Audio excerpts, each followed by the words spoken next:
Well, let's start off from the court, because Attorney General and Minister for Justice Godfred Yeboah-Dame has served notice he will appeal against the 2-1 majority Court of Appeal's decision that quashed the controversial trial of the minority leader, Dr. Casey Alatoforson, and businessman Richard Jakpa for allegedly causing financial loss to the state. Casey Alatoforson and Richard Jakpa, who is a representative for Big C, were accused of causing a financial loss of 2.4 million euros to the state in a deal to purchase 200 ambulances for the country between 2014 and 2016.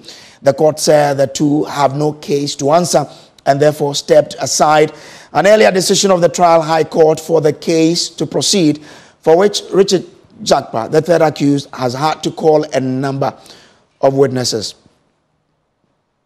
Now, in a statement issued by the Attorney General shortly after the ruling, Godfred Dame indicated that his office, quote, considers the decision of the Court of Appeals to be perverse in the quest for public accountability and the rule of law. The decision clearly is heavily against the weight of the cogent evidence led by the prosecution in substantiation of all the charges against the accused persons at the trial, unquote. Now, this afternoon, we'll break it all down here for you on the pulse, plus bring you some more reactions to this developing story. First, how did the judges vote on this particular case? Let's share with you how the judges voted in this particular case. Now, Justice Alex Pokwa-Champon, who presided, dissented from he dissented from the decision. Justice Kweku Tewia Akabuafo granted the permission of no case filed by Dr. Casey Alatoforson, and then also Justice Philip Bright Mensah also granted that application of no case brought to the court by Dr. Casey Alatoforson. We have reactions from the Attorney General and other parties in this case for you. But right now, let's bring in Legal Affairs Correspondent Latif Idrisu, who has just returned from the court and joins me in studio with a lot more. Latif, so first, let's set the setting in court. How was it like in court this morning? So two courts, the Court of Appeal and then the High Court. Great. You know, this information about the ruling of the Court of Appeal came in at a very odd time, at the blind side of most of the judicial press corps members. And so you wouldn't get what exactly transpired within that particular court. We got to know about it after the ruling was made by the Court of Appeal. Because you just touched on how the judges ruled, just to brief our audience about what they said in those rulings that came out. So in taking the stance they took, what they really said, exactly. Exactly. Yes. So interestingly, like you pointed out, Justice Alex Pokwa-Champon, who presided, actually dissented. And then the other two members on the granted the application. Okay. So let's start with A1. A1 here refers to Dr. Casey Alatoforson. And Justice Kweku Tewia Akabuafo, this is what he said when Dr. Alatoforson brought up this no case application. Willfully causing loss to the state and intentionally misapplying public property. A3 also, his accusation was that he was charged with willfully causing financial loss. And this is what Justice Kweku Tewia Akabuafo said. He said, accused not to be forced to assist in his prosecution. The prosecution failed to establish sufficient evidence. Trial judge erred in calling on A1, that is Dr. Casey Alatoforson, to open his defense, and that no positively proven facts were made by the prosecution. There is no link between the evidence heard and what happened for the third accused person to be called to open defense. Third accused person here referring to the businessman Richard Jakpa. The appeal filed by both should succeed and the order of High Court set aside. The appellate are and should be hereby be acquitted and discharged. That is the ruling by Justice Aka Boafo. Then we come to Justice Bright Mensah. He said, apart from the letter A1 wrote, he did not do much to be asked to open his defense. Ministry of Health, who has to do pre-inspection and not A1, Dr. Kesilato Forcing. Okay. So here, we are going back to Richard Animana. If you recall, he was among the three standing trial. He was left off the hook because of his ill health. He has to travel to India. And the state filed a null prosequi on his behalf. Exactly. Now, the Court of Appeal is saying that if for anything at all, it should be the Ministry of Health that should be held accountable with regards to this particular ambulance procurement. Reasons not explained, the Health Ministry refused to do that and should be held accountable. As at today, the ambulances are still at the port, and that cannot be blamed on A1, Dr. Kesilato Forcing. No prima facie has been made for accused to open their defense. This is in stark contrast to the High Court's decision. Okay. And remember, the High Court judge is also a Court of Appeal judge. Okay. She's only sitting at the High Court with additional responsibility.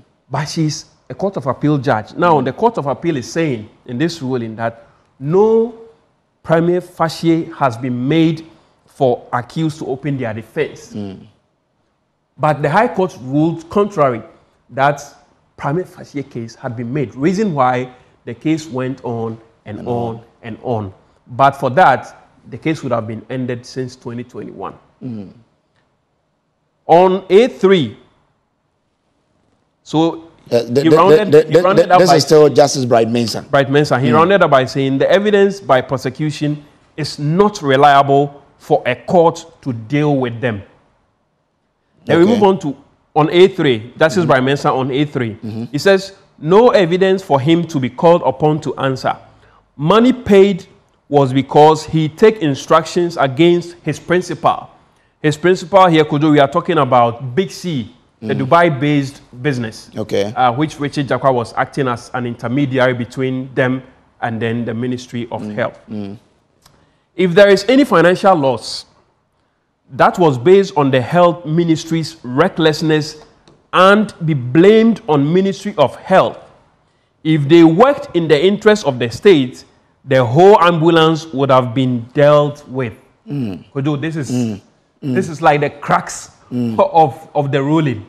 Now everything is being put on the Ministry of Health. That if they did their work well, if they conducted the pre-inspection and then found out that the ambulances were not fit for purpose, then we wouldn't have been here today. So meaning that the three accused persons were standing trial. If there should be anybody at all to be blamed, it would have been A2. A2.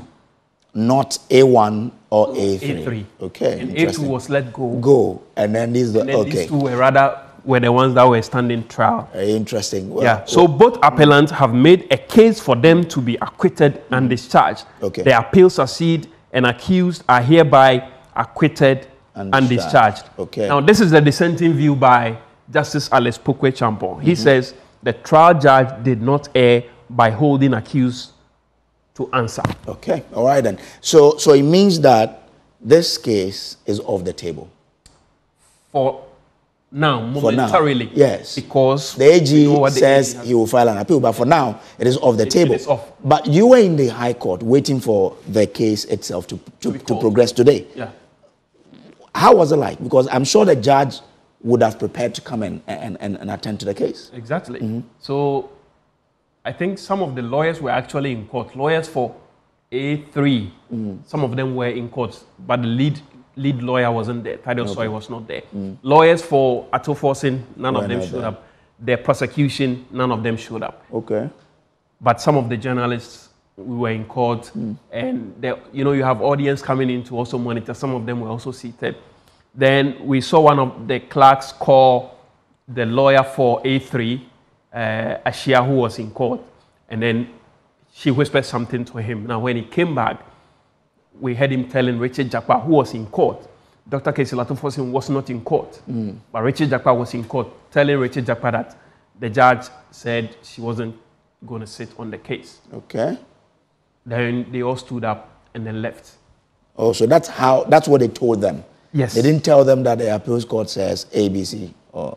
We didn't hear that conversation. Okay. All right. We only heard that the judge said she was not sitting on the case today. And so they stood up and left, and we all followed suit, and then we caught up with them outside, and then we got a few words from the A3, Richard Jakpa, who has been very, full of life, if you like, after this decision by the Court of Appeal. And interestingly, he rushed to the High Court, and you know what? He was going there to pick his passport. Okay. Yes, he was going to pick his passport. Richard Jakpa? Yes. Okay. Because, as part of the bail condition, he was made to submit his passport. So he was going for it? He was going for it. Okay. And I asked him if he was going to leave the country. Yeah, one of the questions I asked him in the interview, I'm sure he's going to introduce that interview. Okay, but you've been speaking to Richard Jakpa? Yeah. Anyway, so we'll bring you that interaction that my colleague Latif Idrisu has been having with Richard Jakpa just after that development in court.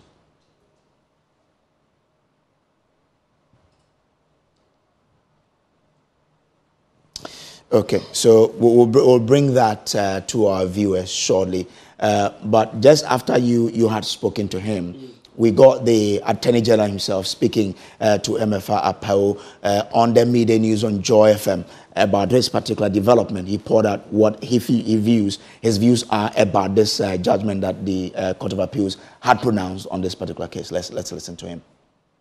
I'm not the only one who was surprised by this ruling. I'm sure the entire nation is surprised because indeed the public has been following the trial and the evidence led by the prosecution. It is not in doubt at all whatsoever that there has been financial loss in this matter established. It's a case where vehicles reporting to be ambulances were imported into the country in December 2014. Indeed, they were bereft of any equipment or parts that would render them to be used as ambulances.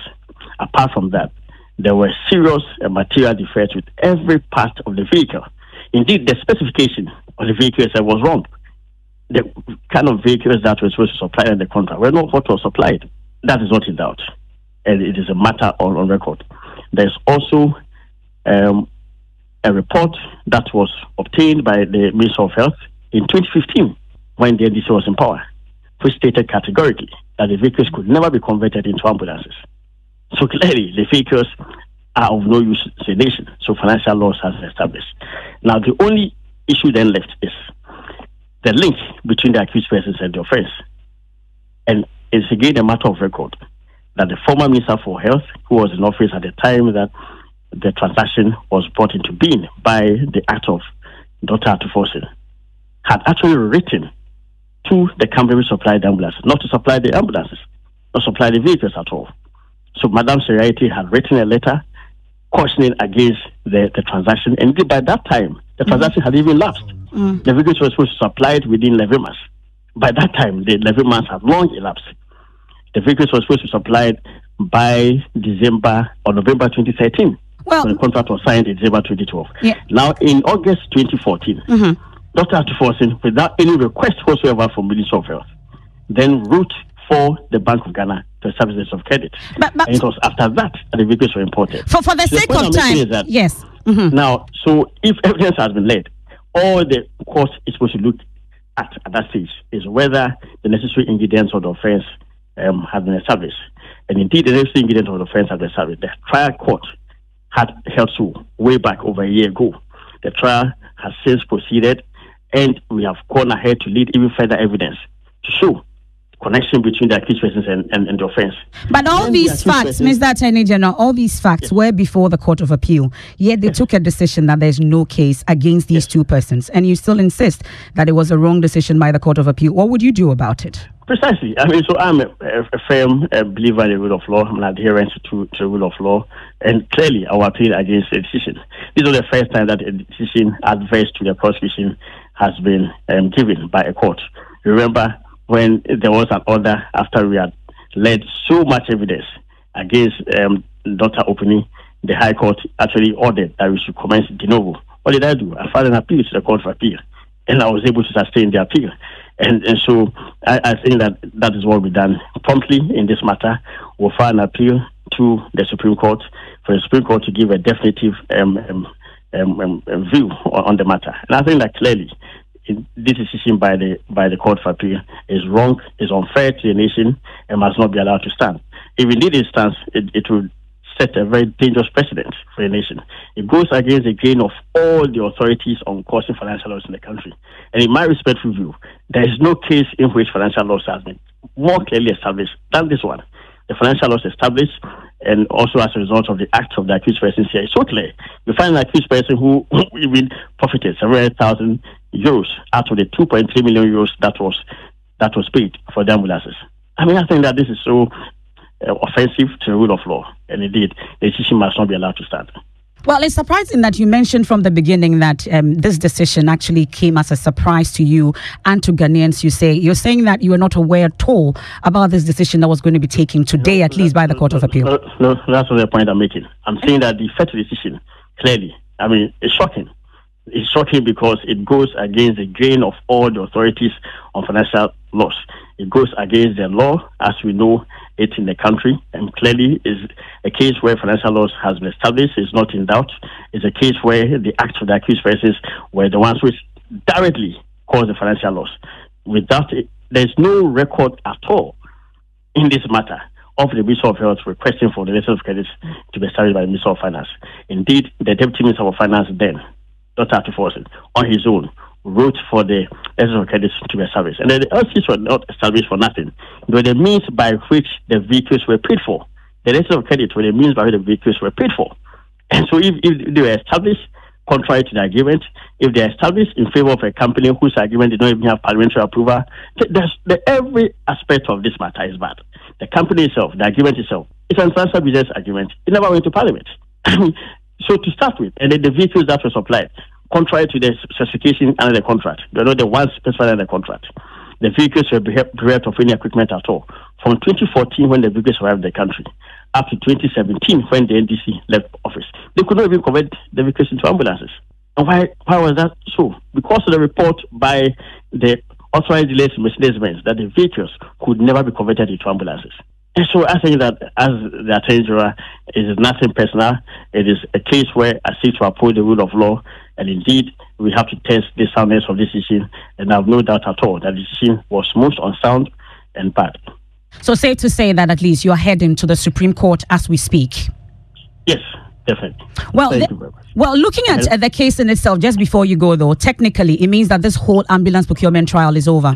As I said, there's always an opportunity of an appeal, and we're going to explore that. But until then, we can safely say. For now, it means that the trial is suspended for now. But if the Supreme Court makes a determination that indeed the decision of the Court of Appeal was wrong, it will lead to a continuation of the trial from where we left off. But looking at the trial itself and some of the issues that came up, Mr. Dami, at least the issue about the plea bargaining, the amount that Big C wanted to pay in all this, looking back in hindsight, you think we should have taken that money? At least we were trying them for causing financial loss of the state. We had the opportunity to take some money, but yet we did not. Looking back on that. It is not as simple as that. Again, everything must be done within the confines of the law. If a party, which is not a party to the proceedings, offers to pay money and for the accused person to let off, what will be the position in which I find myself? That yes, I've agreed to the matter to be discontinued because somebody sitting somewhere has offered to pay some money. I mean, I think that even the public would have raised further questions against me, against my integrity and all that. And my integrity is what matters in the process. Okay. Indeed, it's a matter of record that the accused persons were interested in it. So why would the accused persons themselves openly and freely come forward and make a plea bargaining proposal, and rather hide behind third parties? But to the layperson, the ordinary person would say we could have still taken the money and still go on with the trial, but we chose not to. Yes. No. So the trial can proceed. No. So the basis of the proposal by the accused persons was that I should listen to some third parties and truncate the trial. So indeed, the two could never have been compatible within the circumstances in which we find ourselves. Well, but what would you say finally to persons who would say that Godfrey Dame, as the Attorney General, is emotionally attached to this particular case? And how is that so? How would I be emotionally attached to the matter? Never at all. Otherwise, there cannot be any prosecution for financial loss in the country. I think that all cases are prosecuted at the instance of the Attorney General. The Attorney General is responsible for every prosecution in the country, and so there cannot be a question of the Attorney General being emotionally involved or connected to any matter at all. It's a case where I think that the public accountability must reign, and the quest of public accountability in the country must prevail. I think in a situation where some people, with all respect, find or consider themselves to be above the law, above the rule of law, must not happen. The rule of law implies that everyone is underneath the law. We are all below the law, and we're all supposed to observe the law. No particular person or group of persons can be above the law. A trial is a trial. The ingredients of an offense for stealing is the same, whether committed by a person highly placed in society or by the lowest ranked member in society. It's the same. I mean, financial laws. And indeed, the essence of these financial laws cases is to check public accountability in office, is to ensure that public accountability is upheld. So there must be a full opportunity for the state to conduct its case when it comes to financial loss cases, because it has far-reaching implications for the public purse. Apart from the public purse, it has far-reaching implications for the way we conduct ourselves in public life. It has an effect on checking impunity in public life. Now, I think if you look at facts of this case, where a deputy minister can, with all respect, authorize a transaction, there's no basis at all, there's no request for the beneficiary ministry whatsoever, and indeed the purpose of the transaction turns out to be of no effect because the vehicles that were supplied were not one specified in the contract, were not fit for purpose, were described in the words of Dr. Sebefia, who was a minister for health. Ordinary vans, which could never be used. And over 2 years, while the NDC was in office, they could never convert it into ambulances. And there's also a technical report on it showing that they could never be converted into ambulances. I think that if the nation indeed would desire for its money to be, with all respect, thrown away in this manner, so be it. But I think there was accountability in public life. Well, so that was the Attorney General speaking to us just after this particular, judgment was given by the appeals court. But we've also been speaking to Richard Jakpa, who is the third accused in this case, and here's how he reacts to the decision. This ruling is a victory for all democracy-loving Ghanaians and those who hold fidelity to the rule of law, to the law. So it's a victory for all Ghanaians. It's not a victory for me alone. And for all those who were praying and they saw that we needed integrity in this country and they wanted that protected. And so it's a victory for everyone. When I spoke with you during one of your interviews here at the court complex, you mentioned that the judge was treating you like a convict who is only going through the motion, and then at the end of the day, you're going to be thrown into jail. Do you regret that statement now that the case has been, taken off by the Court of Appeal? Not at all. I stand by it because it's a fact. It was very obvious and clear. And the justice that I got with all Ghanaians supporting it, I got it from the Court of Appeal and not from the High Court. The High Court, if you realize, we sat yesterday and we're to sit today, Tuesday, and we're to sit Wednesday. So you could see that she's in a hurry to finish this case before the election. So I didn't get my justice through the High Court or through Justice Efia Sewa Sarbochi. No, it's from the Appeal Court, where there are men of integrity who look at the evidence as it is, and then they granted me my freedom. So I got justice from the Court of Appeal. So you were in a hurry to pick your passport here at the High Court. Are you planning to leave the country following all the hearing and all that has gone on? Is that the intention that you have right now? Oh, not at all, not at all, not at all. I'm going nowhere. If I'm traveling, it's purely to go and get my international business partners and try to see how I can get things back on track. How has that affected your business in any way? Oh, down to the ground. down to the ground, completely down to the ground. So I have a lot of work to do now. You know, the AG has the prosecution, they could also go to the Supreme Court and also go for review if it goes against them. Is this something you are looking forward to? Are you prepared for that? More than prepared. I'm always ready. If the Attorney General wants to go to the court or go to the Supreme Court to appeal against the ruling, I'll meet him there. Even if he doesn't win there, he wants to go for review, I'll meet him there. Wherever he wants to go, I'll meet him there. So I don't have an issue at all. I'm really ready for this government. I'm ready for them. All that I can say is that my enemies and detractors have been put to shame. I've been vindicated, and all those allegations that they level against me, trying to dent my integrity because of the conduct of the crooked Attorney General, Godfrey Dame, it hasn't worked. I've been vindicated by the ruling of the appeal court. I've always said that I'm an innocent man and I'm being persecuted for political reasons. And the Court of Appeal has vindicated me on that stand that I've always been saying. What would you say did the magic for you in all this trial? What moment would you say stood out for you that did the magic for you? And Dr. Kisula? It's all about my integrity. It's the integrity that gave me the justice.